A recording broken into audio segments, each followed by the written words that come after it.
Captain Dae-ho Kim stood on the bridge of his ship, watching the stars through the big window.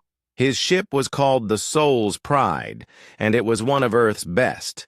He had been flying between planets for 10 years, making friends with aliens, and doing business for Earth. The communication screen suddenly lit up with a bright blue light. Hyo-jin Park, his communications officer, looked worried as she read the message. "Captain," she said, her voice shaking. "We're getting an emergency. Message from the Galactic Council." Dae-ho walked over to her station. The Galactic Council was like a big government for all the planets in the galaxy. They made rules that everyone had to follow. Earth had joined them 5 years ago. "Put it on the main screen," Dae-ho said. The screen showed a tall, gray alien, with 4 arms and no hair. This was Veltarn, the Speaker of the Council.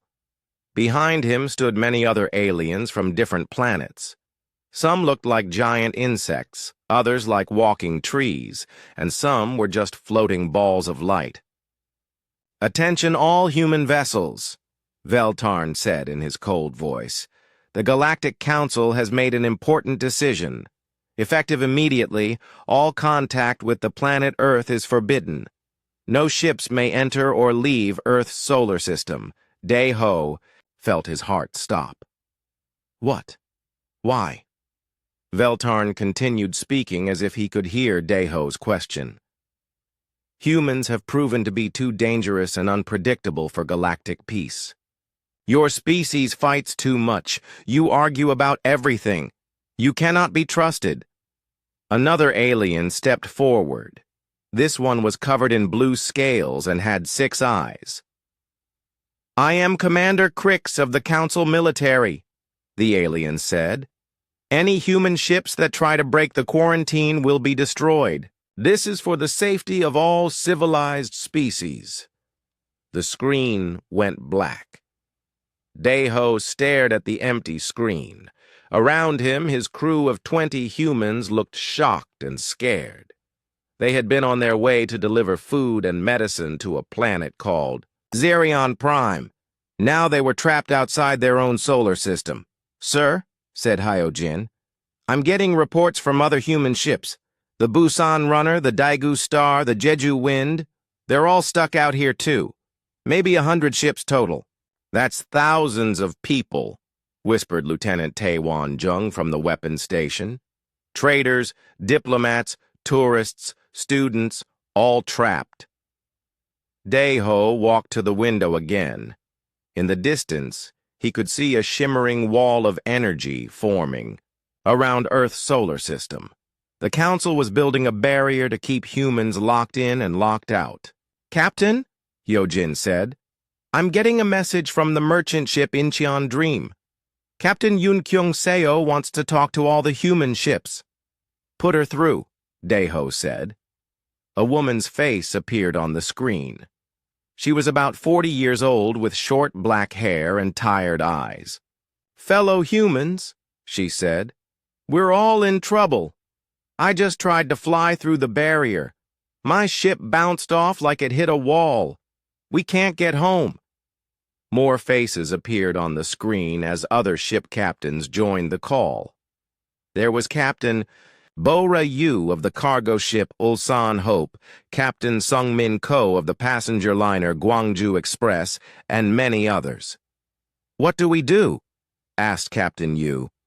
"My ship has families on it, children who just want to go home." "The Council has gone crazy," said Captain Ko angrily. "We've never hurt anyone. We've always followed their rules. We've helped other planets when they asked for help." Dae-ho thought about this. It was true. Humans had always been good members of the Galactic Council. When the planet Xelion was hit by a space rock, humans were the first to send help. When the Krelix species got sick from a new disease, human doctors worked day and night to find a cure. "They're afraid of us," Dae-ho said suddenly. Everyone looked at him. "Think about it. We're new to space travel. We've only been flying between Stars for 50 years. But we've already made friends with dozens of alien species. We've solved problems that older species couldn't solve. So they want to get rid of us? Asked Captain CO. They want to control us, Daeho replied. But they don't understand humans very well. On the communication screen, he could see fear in the other captains' faces. But he also saw something else. Anger. Determination. The same look humans got when someone threatened their family. Listen, Daeho said to all the ships. We're not giving up. We're going to find a way home. And we're going to make sure the Council learns something important. What's that? Asked Captain Yu. You never, ever separate humans from their families, Daeho said. Because when you do that, you find out what humans are really capable of. Just then, Hyojin looked up from her station with wide eyes. Captain, I'm picking up movement from the Council fleet. 20 big warships are heading our way. Through the window, Daeho could see distant lights moving toward them. The Council wasn't just trapping humans. They were coming to collect them like animals. All ships, Daeho said into his microphone, prepare to run. We're not going quietly. As the Soul's Pride turned away from the approaching warships, Daeho made a promise to himself. The Galactic Council thought they knew about humans. They thought humans were just another primitive species that could be pushed around. They were about to learn the oldest rule in the galaxy: do not tangle with humans, especially when they're trying to get home. Admiral So-Young Lee was drinking her morning coffee when the emergency alarm started screaming through the Global Defense Command Center in Seoul. Red lights flashed on every wall and hundreds of people started running to their stations. Admiral, shouted Major Taemin Choi as he ran into her office. We have a big problem. The Galactic Council has cut us off from the rest of the galaxy. So-Young put down her coffee cup and followed Taemin to the main control room. Giant screens covered the walls, showing star maps and ship positions. She could see the energy barrier that now surrounded their entire solar system like a glowing cage. How many of our people are trapped outside? She asked. At least 5,000, said Taemin, reading from his tablet. Traders, diplomats, scientists, students, families. The Council caught them all outside when they put up the barrier. So-Young felt anger building in her chest. She had been protecting Earth for 20 years, and she knew one thing for sure. Humans never abandon their own. People, never. Get me a line to the president, she said, and call an emergency meeting with all the world leaders. We need to act fast. Within an hour, leaders from every country on Earth were connected by video link. The President of Korea, the Prime Minister of Canada, the Chancellor of Germany, and dozens of others filled the screens around the room.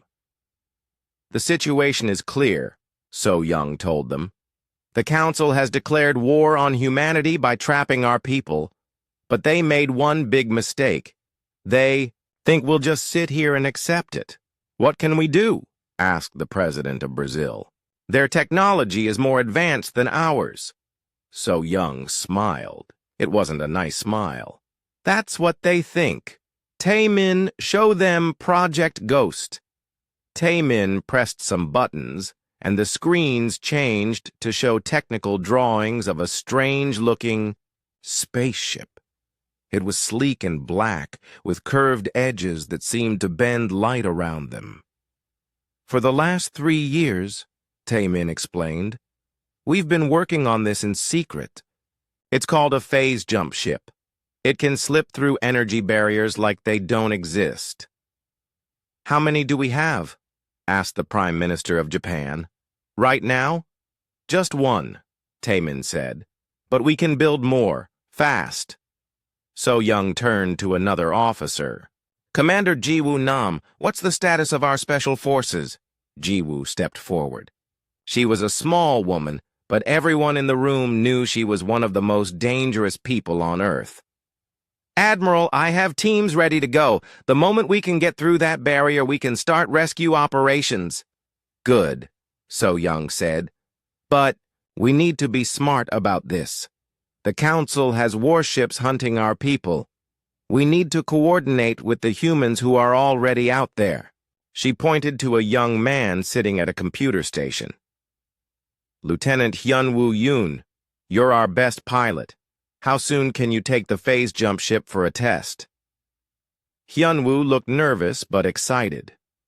"The ship is ready now, Admiral. Just say the word." So-Young looked around the room at all the world leaders. "Everyone understand? We're not asking permission. We're not negotiating. We're going to get our people back." "The Council won't like that," warned the President of France. "I don't care what they like," So-Young replied. "They started this fight when they trapped our families. Now they're going to learn what happens when you mess with humans." 2 hours later, Hyun-Woo sat in the pilot seat of the ship called Incheon. It was painted black and covered with strange symbols that hurt to look at. The ship was small, only big enough for 5 people, but it was packed with the most advanced technology Earth had ever built. "Control. This is Incheon," Hyun-Woo said into his microphone.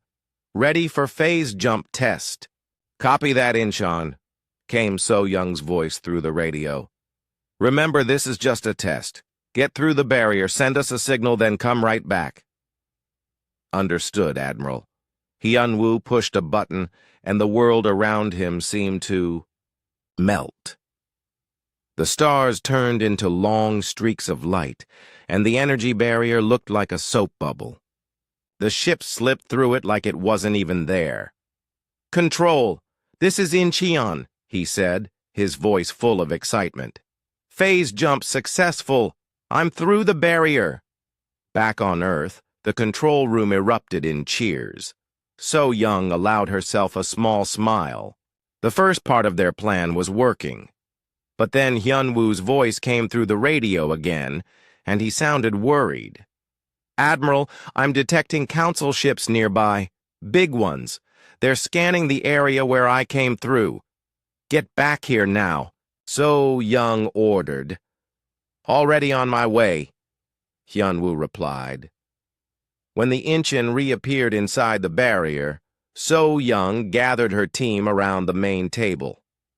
"The Council detected our phase jump," she said. "They know we can get through their barrier. That means we need to move fast." "How fast?" asked Ji-Woo. "Tonight," So-Young said. "We start rescue operations tonight. Taemin, how many more ships can you have ready?" "Give me 12 hours and I can have 5 more ships ready," Taemin said. "They won't be perfect, but they'll work." "Do it," So-Young ordered. "Ji-Woo, I want your best people on those ships. Their job is to find our trapped people and keep them safe until we can mount a full rescue."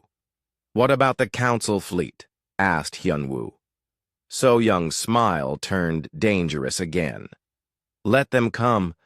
They think they know how humans fight because they've seen our history books. They've read about our wars, and they think we're just violent and stupid." She pointed to the star map showing their trapped people. "But they don't understand the most important thing about humans. We don't fight for territory or resources or glory. We fight for each other, and that makes us stronger than they can imagine." "Admiral," Taemin said quietly, "the Council has thousands of ships. We have maybe 100. "Numbers don't matter," So-Young replied. "They're fighting because they were ordered to. We're fighting for our families. That's the difference." As night fell over Seoul, the first rescue ships prepared to launch. Each one was crewed by volunteers who knew they might not come back. But not one person hesitated. Their friends and families were trapped out there, and humans didn't abandon their own. So-Young stood at the command center window, looking up at the stars. Somewhere out there, Captain Dae-ho Kim and thousands of other humans were waiting for help. They probably felt scared and alone. "Hold on," she whispered to the stars. "We're coming for you. And the council is about to learn why you never, ever trap a human's family. The rescue was about to begin, and the galaxy would never be the same." Captain Yoon Seo Lim tried to keep her hands steady as she piloted her merchant ship through the asteroid field. Behind her sat 37 people, families with children, elderly couples, and young students who had been visiting other planets when the council trapped them outside Earth. "Captain," whispered her co-pilot, Dong-hyun Park, "council ships are getting closer. 3 big warships, maybe 4 hours behind us." Yoon Seo nodded, but didn't take her eyes off the asteroids floating around them. Her ship, the Mokpo Trader, wasn't built for running from warships. It was built for carrying rice and vegetables between planets. But now, it was the only thing standing between these innocent people and the council hunters. "Don't worry," she told her passengers over the ship's speaker system. "We're going to be okay. Just stay calm and hold on to something." A little girl named Hae-young Kim, maybe 8 years old, raised her hand. "Captain, why are the aliens chasing us? We didn't do anything bad." Yoon Seo's heart hurt. How could she explain to a child that sometimes bad things happen to good people? "They're scared of us, sweetie. But being scared doesn't make it okay to hurt people." 2 days earlier, the council had announced that all humans outside Earth had to surrender to their ships. They called it peaceful relocation for the safety of the galaxy.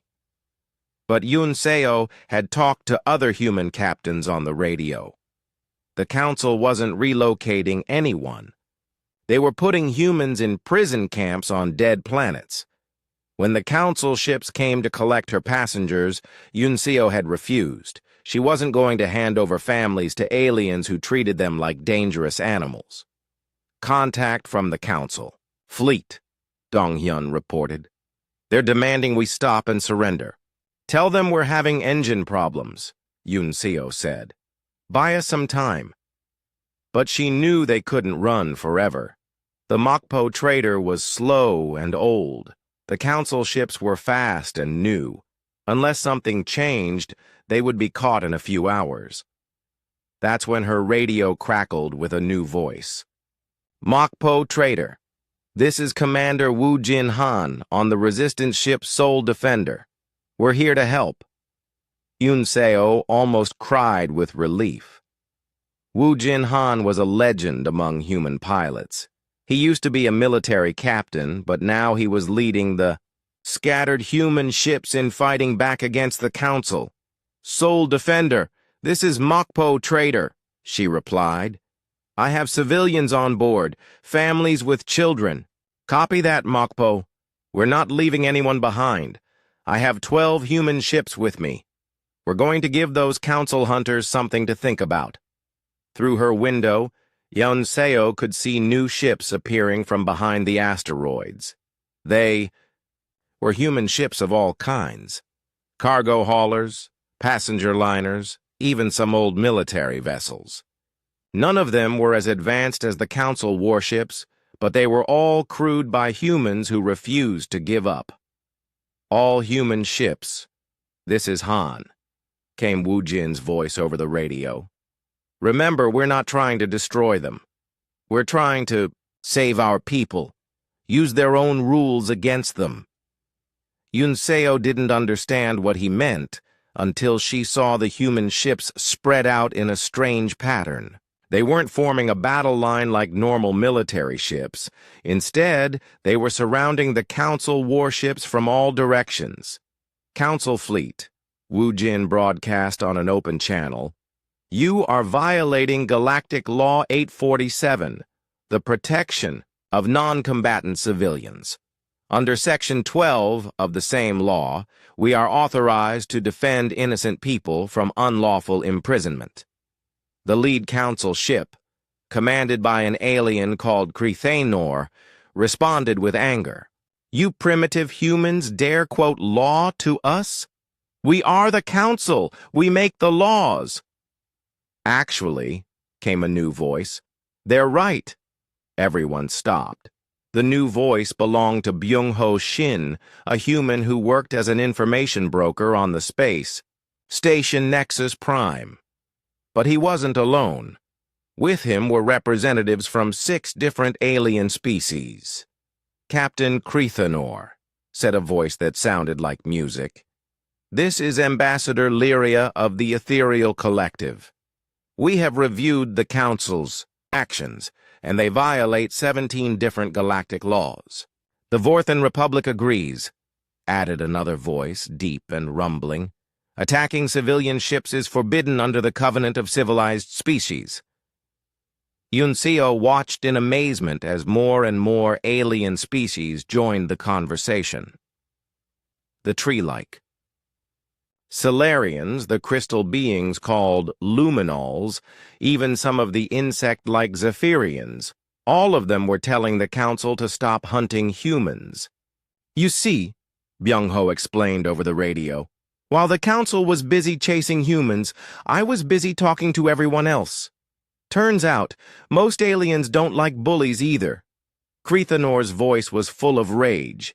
This changes nothing. The humans are dangerous. They must be contained. Why? Asked Ambassador Lyria. What have they done? They fight too much, Crethanor said. So do the Krelix, and you've never quarantined them, pointed out the Vorthan representative. They argue about everything. Like the council does in every meeting? Asked a Solarian, with what sounded like laughter in their voice. They're unpredictable. Captain, said Byung-ho gently, I think what really scares you is that humans don't give up. Ever. When you told them they couldn't contact their families, they found a way. When you hunted them, they fought back. When you tried to separate them, they came together stronger than before. Yunseo looked at her passengers. The little girl, Hae Young, was holding the hand of an elderly man she had just met. A teenage boy was sharing his food with a family from another ship over the radio. People who had been strangers a week ago were now taking care of each other like family. That's what we do, Yunseo said into her microphone. We take care of each other. Always. The council ships were still there, still surrounding them. But now they were surrounded too, by human ships, by alien allies, and by the growing understanding that they had made a terrible mistake. Council fleet, Wu Jin said, here's what's going to happen. You're going to let these civilian ships go. You're going to stop hunting innocent people. And you're going to start explaining to the galaxy why you thought this was a good idea. And if we refuse? Crethanor asked. Wu Jin's voice was calm but cold. Then you'll find out why the oldest species in the galaxy have a rule about not tangling with humans. The council ships hesitated. For the first time since the quarantine began, they weren't sure what to do. They had expected humans to surrender quickly. Instead, humans had turned their hunters into the hunted. All civilian ships, Wu Jin announced. This is your escort to the safe zone. We're taking you somewhere the council can't follow. As the mixed fleet of human and alien ships began moving toward safety, Yunseo smiled at her passengers. See? I told you we'd be okay. But she knew this was just the beginning. The council had made their choice when they decided to hunt human families. Now they were going to learn what happened when you threatened the people humans loved. The hunt was about to become a war, and the hunters were about to become the prey. Yeonsu Kang was watering her tomatoes when the council warships appeared in the sky above New Gwangju Colony. She looked up from her garden and sighed. She had known this day would come. Jin-A, she called to her daughter, who was playing with friends near the school. Come inside now. Bring everyone with you. New Gwangju was a small human colony on the planet Haven's Rest. 5,000 people lived there, farmers, teachers, engineers, and their families. They had built a peaceful life among the rolling hills and green forests. Now that peaceful life was about to end, Yeon-Su's husband, Kyung-ho, ran up from the communications center. "The Council fleet is demanding we surrender," he said. "General, Thex-Uller says if we give up now, no one will get hurt." Yeon-Su looked at her neighbors gathering in the town square. There was Dr. Sun-Mi Jang, who ran the medical center. There was teacher Bo Kyung-yoon, who taught the colony's children. There was young Min-ho Baek, barely 20 years old, who fixed the farming machines. They were not soldiers. They were just people trying to live their lives. "Do you believe him?" Yeon-Su asked her husband. Kyung-ho shook his head. "I've been monitoring council communications. They're not taking prisoners anymore. They're sending humans to work camps on dead planets." Yeon-Su nodded. She had been the colony's administrator for 8 years. Her job was to keep these people safe. "Then we don't surrender." "Yeon-Su," Kyung-ho said gently. "We're farmers and teachers. They're trained soldiers with advanced weapons." "Yes," she said, watching her neighbors help each other prepare for what was coming. "But they don't understand what they're fighting." That evening, General Thex-Ullar's voice echoed across the colony from speakers on his ships. "Humans of New Gwangju, this is your final warning. Surrender now, or face the consequences." Yeon-Su walked to the communication building and picked up the microphone. "General Thex-Ullar, this is Administrator Yeon-Su Kang. We will not surrender. Our home to invaders." "You cannot win," the alien general replied. "We have 30 warships and 10,000 soldiers. You have farmers with farming tools." "You're right," Yeon-Su said. "We can't win a war against you. But we're not trying to win a war. We're trying to protect our families. And there's a big difference." The attack began at dawn. Council drop. Ships landed around the colony and alien soldiers marched toward the town. They expected to find scared civilians hiding in their homes. Instead, they found empty streets and buildings. "Where are they?" demanded Captain Zexthon as his soldiers searched house after house. His answer came when every building around him suddenly erupted with gunfire. The humans hadn't run away. They had turned their entire colony into a fortress. Min-ho Baek crouched in the bakery with 3 other young people, firing through windows at the surprised soldiers. "Remember," whispered to his friends, "we're not trying to kill them all. We just need to make them think twice about being here." Down the street, Dr. Sun-Mi Jang had turned the medical center into both a hospital and a stronghold. She treated wounded humans and aliens alike, but her building was also filled with hidden passages and defensive positions. "Doctor," called out Hyawan Lee, a nurse who was also an excellent shot. "More wounded coming in.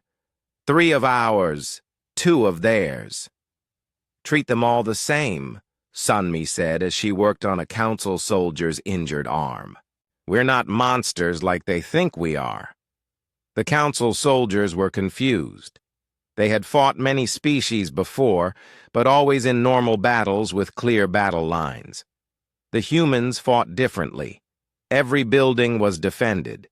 Every street was a trap. Civilians became soldiers and then became civilians again. "This is impossible," Captain Zexthon reported to General Thex-Ullar. "They're everywhere and nowhere. When we attack one building, they attack us from 3 others. When we chase them, they disappear." "They're just primitive humans," the general replied angrily. Use more force. But using more force only made things worse. When the council destroyed the school, the humans fought harder.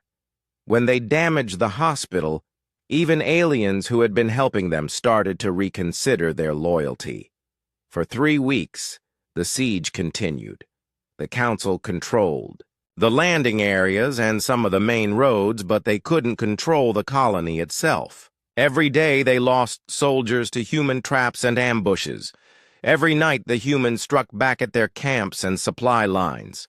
"Sir," Captain Zexthon finally said to General Thexelar, "my soldiers are asking questions. They want to know why. We're attacking people who were just growing food and teaching children." General Thexelar looked out at the colony below. Smoke rose from several buildings, but the humans kept fighting. He had expected to capture this place in 1 day. Now it had been 3 weeks, and his forces were no closer to victory.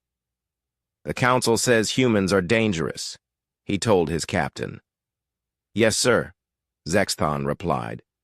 "But dangerous to who? They've had chances to kill prisoners, but instead they treat our wounded. They could have poisoned our water supplies, but they haven't. They fight us when we attack them, but they've never attacked civilians on other planets." The general was quiet for a long moment. "What are you saying, Captain?" "I'm saying maybe the council was wrong about humans, sir." That night, as Yeon-su sat in the command bunker beneath the town hall, she received a message that surprised her. It was from General Thexelar himself. "Administrator Kang," the alien's voice said through the radio, "I request a meeting under a flag of truce." "Why?" Yeon-su asked. "Because I have questions that I think only you can answer." They met in the town square the next morning. General Thexelar was a tall, purple-skinned alien with 6 arms and golden eyes. He looked tired. "Why do you fight so hard?" he asked Yeon-su. "This colony has no strategic value. The resources here are not rare. Why not just find another planet?" Yeon-su smiled sadly. "General, do you have a family?" "Yes. A mate and 3 offspring. Would you abandon them if someone told you to?" "Of course not." "Then you understand," Yeon-su said. "This isn't just a planet to us. It's our home. These aren't just people. They're our family. Every person here is someone's child, someone's parent, someone's friend." General Thexelar looked around at the damaged but still defiant colony. "The council says humans are too emotional, too attached to each other." "Maybe," Yeon-su agreed. "But our emotions make us strong. Our attachments give us something worth fighting for. When you attack one of us, you attack all of us." The general was quiet for a long time. Finally, he said, "The oldest species in the galaxy warned us not to fight humans. I thought it was because you were fierce warriors." "What do you think now?" Yeon-su asked. "Now I think it's because you turn everyone around you into fierce warriors," he replied. "My own soldiers are starting to question this war. Your courage is contagious." As General Thexelar returned to his ship, he made a decision that would change everything.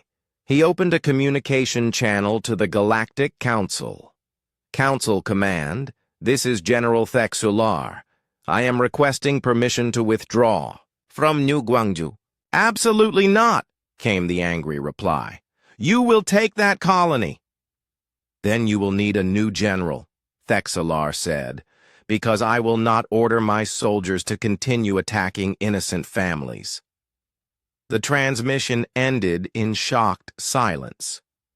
That night, as the council fleet prepared to withdraw, Yeon-su stood in her garden again. The tomatoes had been destroyed in the fighting, but she would plant new ones. Humans always planted new gardens, built new homes, started new families. "Mom, her daughter Jin-A said. "Are we going to be okay?" Yeon-Su hugged her daughter and looked up at the stars. "Yes, sweetheart, we're going to be fine. The whole galaxy is starting to understand what humans are really like." The siege of New Gwangju was over, but its effects would ripple across the galaxy as more and more aliens began to question whether the Council had made a terrible mistake. The humans had won more than a battle. They had won something much more important: respect. The Great Council chamber had never been so quiet. Representatives from hundreds of alien species sat in their floating chairs, all staring at the ancient being who had just entered the room. Grandfather Noctul was older than recorded history. His species had been traveling between stars when most others were still learning to make fire. His skin looked like old metal, and his eyes had seen the rise and fall of entire civilizations. For 50 years, he had not spoken in council meetings. Most younger species had forgotten he was even there. But today, as the council debated what to do about the human problem, he finally stood up. "Honored grandfather," said Veltarn, the council speaker, "we welcome your wisdom, but this is a military matter. The humans have become too dangerous. We must—" "Silence," Noctul said, and his voice filled the chamber like thunder. "You speak of things you do not understand." On Earth, Admiral So-Young Lee watched the council meeting through a secret transmission. The phase jump ships had been busy, and humans now had spies throughout the galaxy. She sat in her command center, surrounded by her staff and the world's leaders. "Finally," she whispered to Tae-Min Choi, who stood beside her. "Someone with sense." Back in the council chamber, Noctul moved to the center of the room. Despite his great age, he stood tall and strong. "You call humans dangerous," he said, looking at each alien representative in turn. "You say they fight too much, love too much, refuse to give up when they should, and you are right about all of these things." Veltarn looked pleased. "Then you agree they must be contained?" "No," Noctul said simply. "I am telling you why they must never be contained, why the oldest rule in the galaxy exists." He touched a control panel, and the chamber's walls became transparent, showing the star field outside. 50,000 years ago, when my people first left our homeworld, we encountered a young species on a small blue planet. They had barely discovered fire, but they showed the same traits you fear today. The chamber was completely silent now. Even the floating translation devices seemed to hold their breath. They would not submit to stronger species. They helped each other even when it meant death. They treated strangers like family and fought like demons when their families were threatened. Noctul's ancient eyes seemed to look back through time. "We thought we could teach them their place in the galaxy." "What happened?" asked Ambassador Lyria of the Ethereal Collective. "We tried to enslave them," Noctul said quietly. "We were 1,000 times more advanced. We had weapons that could destroy planets. They had sticks and stones.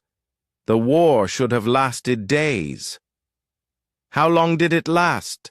whispered the Vorthon representative. 50 years, Noctul replied. "And we almost lost." The chamber erupted in shocked voices. How could primitive humans almost defeat an advanced spacefaring civilization? "They did something we had never seen before," Noctul continued. "Every time we captured one of them, 10 more would volunteer to rescue them. Every time we destroyed one of their cities, they would build 2 more. Every time we thought we had broken their spirit, they would do something impossible out of pure stubbornness." He gestured to a display showing Earth.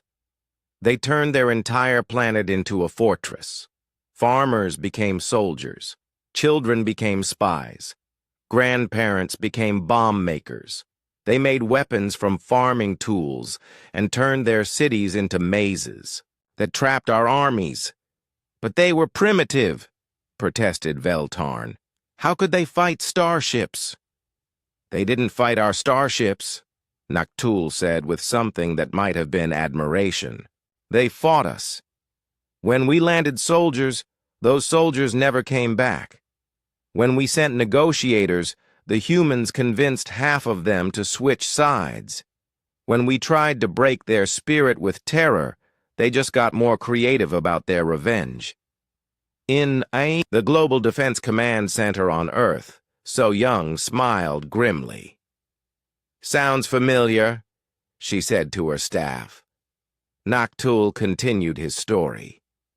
Finally, we realized the truth. We weren't fighting an army. We were fighting an idea.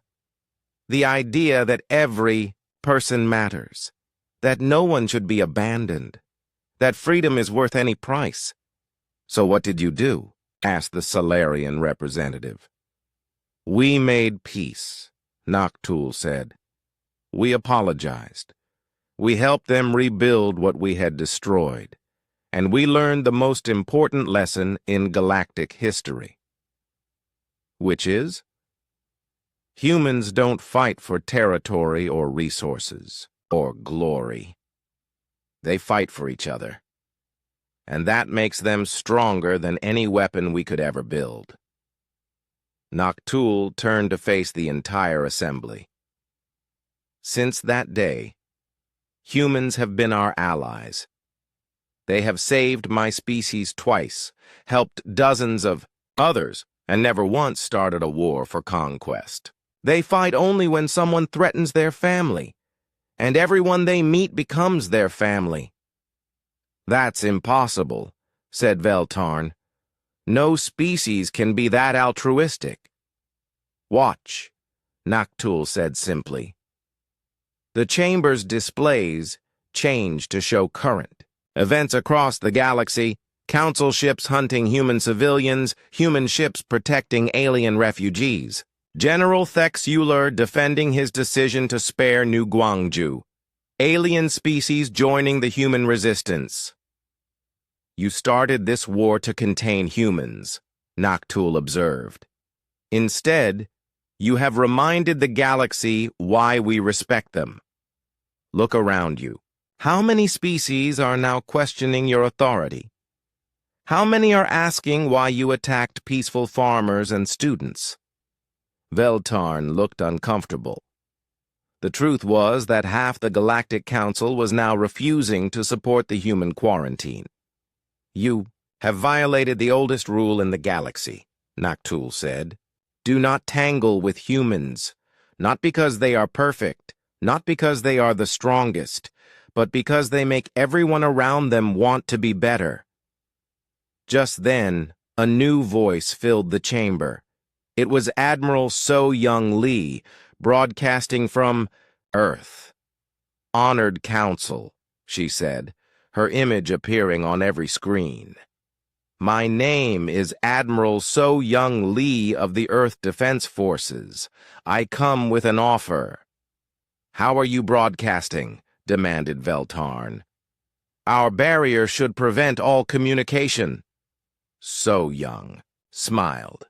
We're humans. We don't give up just because something is supposed to be impossible. Behind her, the council could see hundreds of human officers and representatives from dozens of alien species. End this war now, So Young continued. Release our people. Remove your barrier. Apologize to the galaxy for violating interstellar law. Do this, and we will forgive what you have done. And if we refuse? Asked Veltarn. So Young's smile turned cold. Then you will discover what 50,000 years of human advancement looks like when we're really angry. As if to emphasize her point, the barrier around Earth suddenly flickered and went out. Hundreds of human ships appeared around the Council station, along with vessels from every major alien species.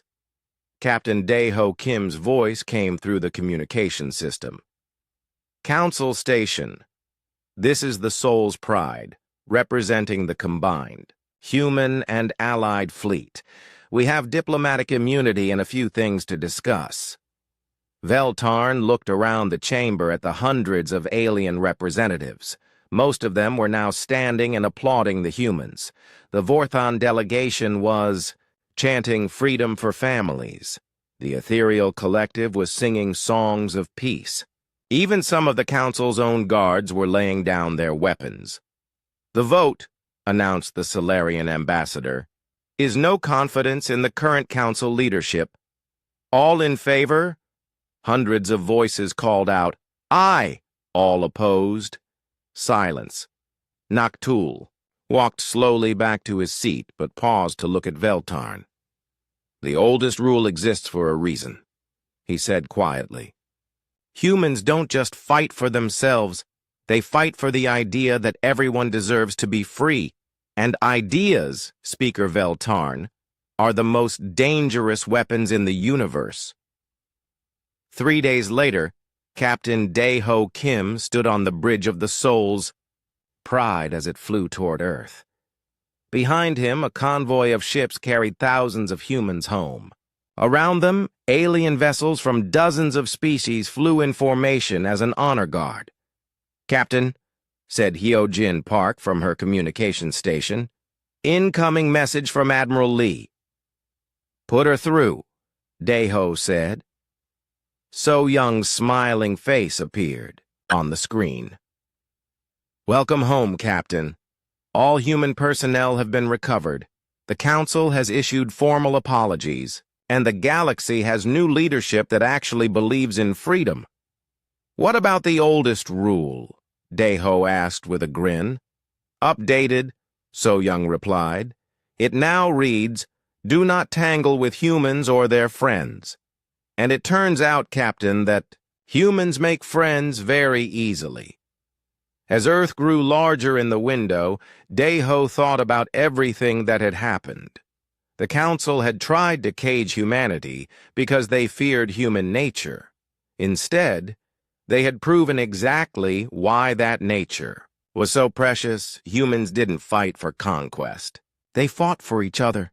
They didn't seek power. They sought justice. And they didn't just protect their own families, they protected everyone's families. "Take us home, Lieutenant Park," Dae-ho said. "I think the galaxy is finally ready to learn what humans are really about." The Soul's Pride flew toward Earth, surrounded by friends from across the stars, carrying the most important lesson in galactic history. Never underestimate someone fighting for their family, especially when they consider the entire galaxy to be their family.